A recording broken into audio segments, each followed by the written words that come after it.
Bonjour, vous le savez, le but de la chaîne est de vulgariser la microbiologie à des non-scientifiques. Parlons donc d'un truc qui n'a rien à voir, parlons d'organisation. Get in.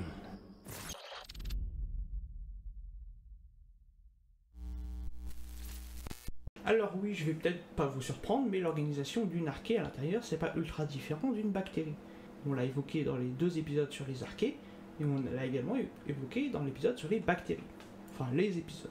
Alors il n'y a pas vraiment d'organisation, même si on a des travaux qui se sont rendus compte qu'il y avait des anomalies, par exemple dans la distribution des ribosomes, des trucs qui servent à traduire les ARN messagers en protéines, ce qui suggère qu'il y a quand même une petite organisation dans ces petites bêtes. En gros, ça voudrait dire que il y a certains endroits dans la cellule où il y a plus d'activité métabolique. Alors oui, il y a plus d'infos que je pourrais vous donner, mais ni vous ni moi n'avons envie que je vous parle de toutes les ATPases, des gènes des flux, de tel ou tel microbe. Bref, on n'est pas là pour vous parler de ça, ni pour vous faire un cours. Je rentre suffisamment dans les détails comme ça. Donc parlons d'un truc intéressant et relativement simple, parlons du génome.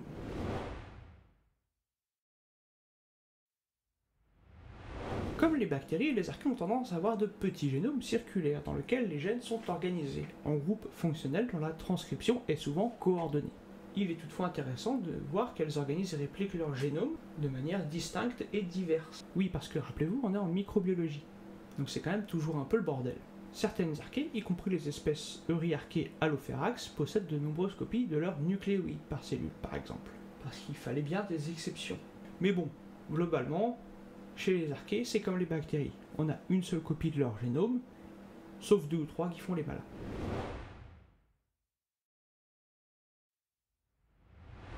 Les archées possèdent une variété de filaments cytosquelettiques. Ceux-ci appartiennent aux mêmes classes que se trouvaient à la fois chez les bactéries et les archées, et comprennent des homologues de l'actine et de la tubuline.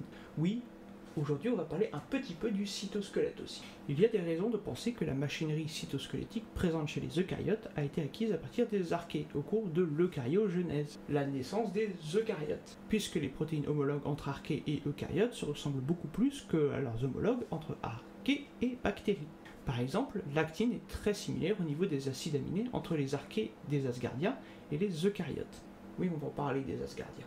Les archées possèdent également des homologues des familles cytosquelettiques de type bactérien. Mais bon, même si ça veut dire que au niveau des protéines, le cytosquelette des archées est très proche de celui des cellules eucaryotes, ça ne veut pas dire qu'il n'y a pas de similitude entre les bactéries et les archées. Par exemple, chez les archées, on trouve également des homologues des actines et de la tubuline que l'on trouve chez les bactéries. Alors oui, aujourd'hui, personne n'a envie de m'entendre parler des ATPases et des autres enzymes, de la multitude de petites protéines qui vont faire une multitude de petites choses. Donc ce que l'on va faire aujourd'hui, on va parler d'un peu de tout au sens plus global. Vous excuserez le fait que je ne rentre pas dans les détails. Et donc oui, chez les archées, on a des homologues aux tubulines et à l'actine qui sont présentes chez les bactéries aussi. Il n'y a pas de raison. La présence de protéines cytosquelettiques de la famille de l'actine dans le génome des archées semble être en corrélation avec une forme cellulaire allongée. Ainsi, comme on l'a dit précédemment, les cellules archéennes en forme de bâtonnet, donc là on va encore faire quelques name dropping, comme les pyrobaculums et les méthanobactères, code soit pour de la crénactine, c'est l'homologue de l'actine mais chez les crénarchéota. C'est pour ça que ça s'appelle la crénactine. C'est bon? Vous l'avez? Mais ils peuvent également coder pour des homologues d'une protéine appelée MREB, une protéine importante pour le cytosquelette des bactéries, ce qui implique une fonction conservée pour ces protéines dans la régulation de la forme des cellules dans l'arbre du vivant. En gros, si vous trouvez des homologues d'une protéine disséminée un peu partout dans différents domaines du vivant, c'est que cette protéine est sûrement très importante.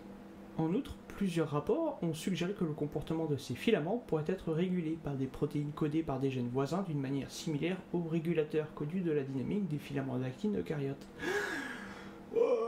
La phrase était trop longue.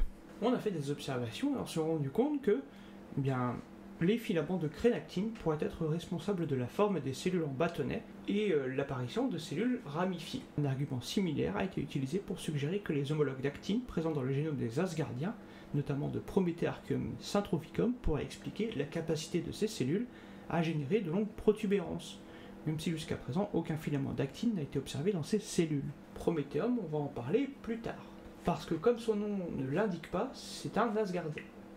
Oui, Prométhée est un asgardien. C'est comme ça. Qu'est-ce que vous allez faire? Me mettre un commentaire pour me dire que la vidéo vous plaît? Voire même mettre un pouce? Peut-être même vous abonner? En plus de tout ça, de nombreux archées codent pour un gène homologue à une protéine appelée la tubuline. Comme par exemple chez l'archée carré Alloquadratum walsbii, un organisme qui vit dans des milieux très salés. Les hypothermophiles sphériques Pyrococcus furiosus et Thermococcus gamma tolerans. En gros, une archée chaude et une archée radioactive, même si le rôle de ces protéines dans la modulation de la forme cellulaire reste à explorer. On suspecte que ça doit être important pour la survie, mais il faut plus de recherche, et donc plus de chercheurs, et donc plus de fonds pour la recherche. De toute façon, il faut plus de fonds pour la recherche, au lieu de chercher à toucher le fond.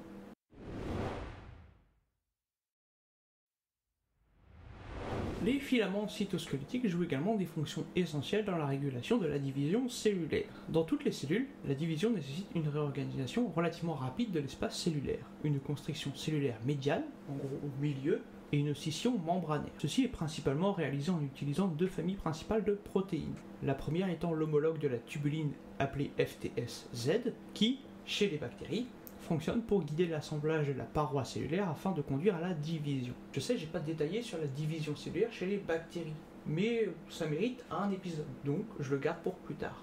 La seconde protéine, c'est une protéine de la famille des ESCRT3, remplissant une fonction globalement similaire dans le remodelage de la membrane lors de la division pour induire la scission de la cellule. Alors oui, je sais, c'est un nom compliqué et un peu débile, mais c'est pas moi qui choisis. Et on va voir un peu les deux mécanismes. Mais en gros, c'est le thème de la chaîne. En dehors des crénarchées, la plupart des archées possèdent des homologues de la protéine de division cellulaire bactérienne appelée FTSZ, comme Zoro. Son rôle dans la cytokinèse a été démontré par des études de localisation basées sur la GFP, dans une archée appelée Halopherax volcani. Alors la GFP, c'est la Green Fluorescence Protein. C'est une protéine qui va émettre de la lumière fluo verte. Ça sert pour observer des cellules, leurs protéines et comment tout ça réagit ensemble. Bref, ça sert à plein de trucs et aussi à faire de jolies images. Et on a pu voir que FTSZ forme un anneau au milieu de la cellule, qui se contracte lorsque la cellule se divise. On appelle ça la cytokinèse. Ah oui, j'ai dit qu'on allait voir ça succinctement. Donc là, on va voir ESCR3 succinctement. Parce qu'on a un autre mode de division. Bien que la raison pour laquelle le système fonctionne de cette manière ne soit pas claire, il est possible que ce processus, en plusieurs étapes, permette aux cellules de sulfolobus d'assembler un anneau non contractile bien formé avant la constriction de l'anneau. En gros, elle fait un deuxième anneau. Chez certains organismes, cette machinerie est également impliquée dans la formation de vésicules et le bourgeonnement viral. Deux mécanismes que l'on verra quand on verra les transferts de gènes horizontaux chez les archées. Le script est déjà écrit, donc ce sera pour bientôt. Ainsi, comme chez les eucaryotes, les protéines archéennes sont capables de catalyser le remodelage membranaire dans le contexte de différents processus biologiques cellulaires. En gros, ce système protéique permet de s'adapter. Voilà. Mais bon, ça reste des domaines peu étudiés. Donc si vous vous sentez l'âme d'être chercheur, et que vous êtes inconscient pour faire au moins 8 ans d'études, il y a un domaine qui ne demande qu'à être exploré. Enfin, il y en a plein, hein. Le cytosquelette des archées, c'est juste un truc en plus.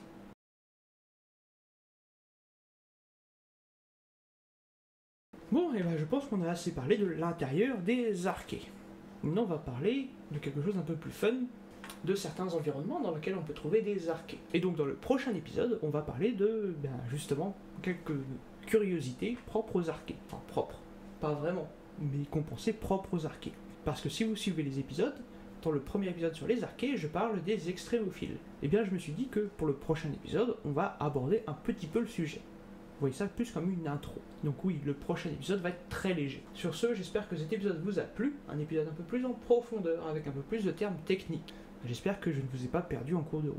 Néanmoins, je vous remercie de m'avoir suivi, je vous remercie de continuer de me suivre sur YouTube. Sur ce, je vous dis à la prochaine pour plus de vidéos et plus de microbes.